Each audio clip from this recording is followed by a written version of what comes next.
Hi students and welcome to today's lesson. I'm Mr. Hunter. Today we will explore the question, how do the properties of solids and liquids compare? Are you ready? Grab your pencil and your science journal and let's get started. In our previous lesson, we began to explore the question, how do the properties of solids and liquids compare? Let's see if we can answer this question. Think about the solid and liquid samples we observed last time.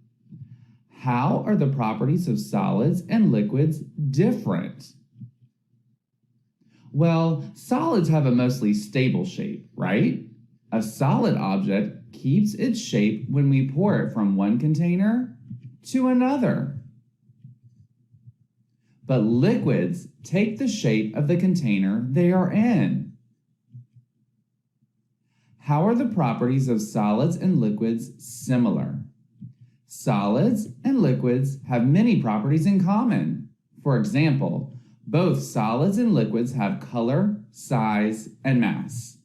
In today's lesson, we will observe more properties as we continue to develop our descriptions of solids and liquids. Look at this container of water. What do you notice? The container is very full of water, isn't it? The water comes right to the top of the container. I also have a marble. What will happen if I add the marble to the container?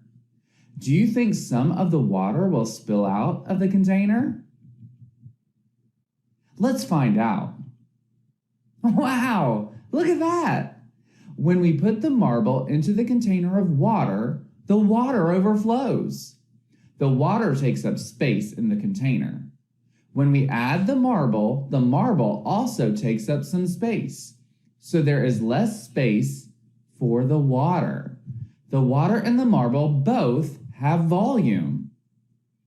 Volume is the amount of space an object or certain amount of material takes up. A marble doesn't take up very much space, so a marble has a small volume. Let's add volume to our list of properties of objects. Remember, we created this list by observing the properties of objects and materials. All objects and materials are matter. Matter is anything that has mass and volume. The water in our container has mass and volume, so the water is matter. What are some other examples of matter? All the objects and samples we observed in our investigations are matter. And hey, you have mass and take up space. Are you matter? You sure are. I wonder how much matter you are made of. When we measure an object or sample's mass, we are measuring how much matter is in that object or sample. Mass is the amount of matter in an object. The more matter an object has, the greater that object's mass. What are some more types of matter? Well, all the solid samples we have observed are made of matter. A solid is a type of matter that has a stable shape but pushes and pulls can change its shape.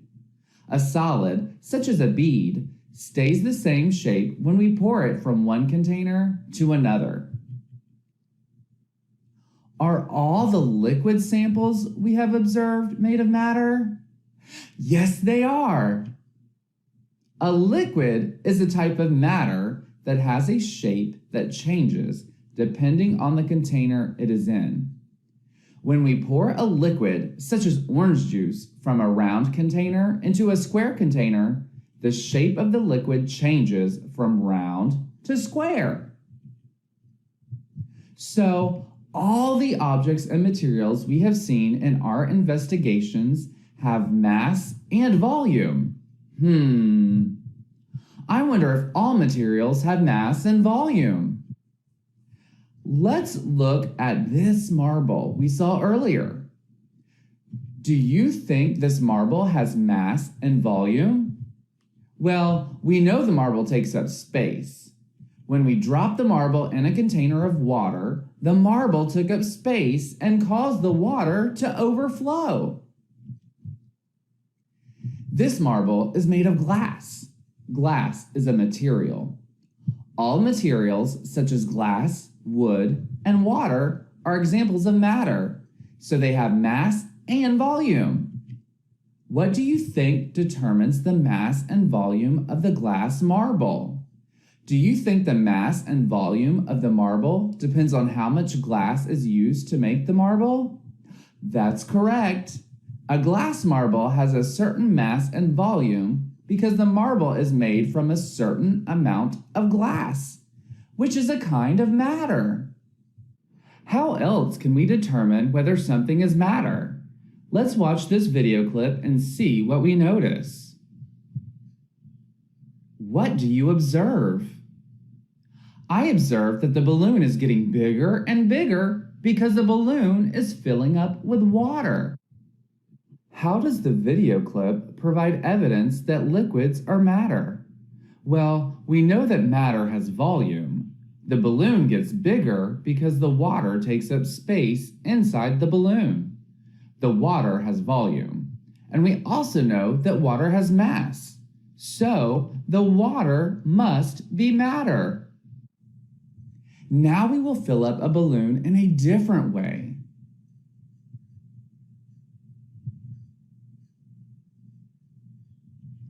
What is taking up the space inside this balloon? That's right, air. Now, notice how the size of the balloon changes when we release the air.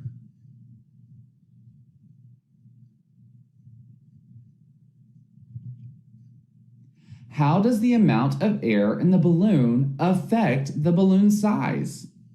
Well, when we add air to the balloon gets bigger. And when we release air from the balloon gets smaller. Do you think air is matter? We know air has volume because air takes up space inside the balloon. But what other information do we need to determine whether air is matter? Oh, we need to know whether air also has mass, right? Observe these two balloons. What do you notice? I notice an orange balloon on the left and a blue balloon on the right. Both balloons are attached to a white stick. The stick is hanging from something else. And the balloons are at the same level. This photograph is actually a video clip of two balloons on a balance. A balance is a tool that measures mass. The balloons are level because they have the same mass.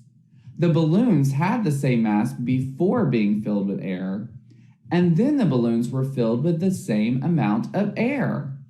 Let's watch the video clip.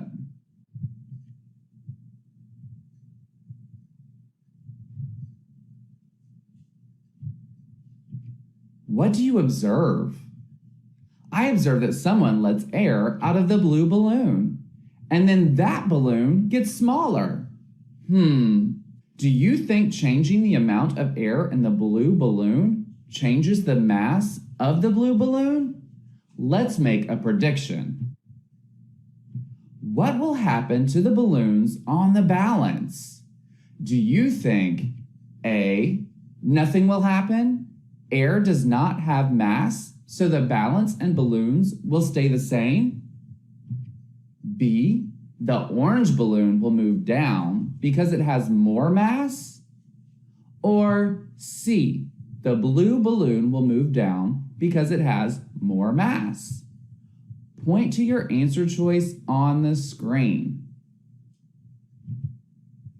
Okay, are you ready to see if your prediction is correct? If air has mass, the level of the balloons will change. But if air does not have mass, the level of the balloons will remain the same. Let's see what happens.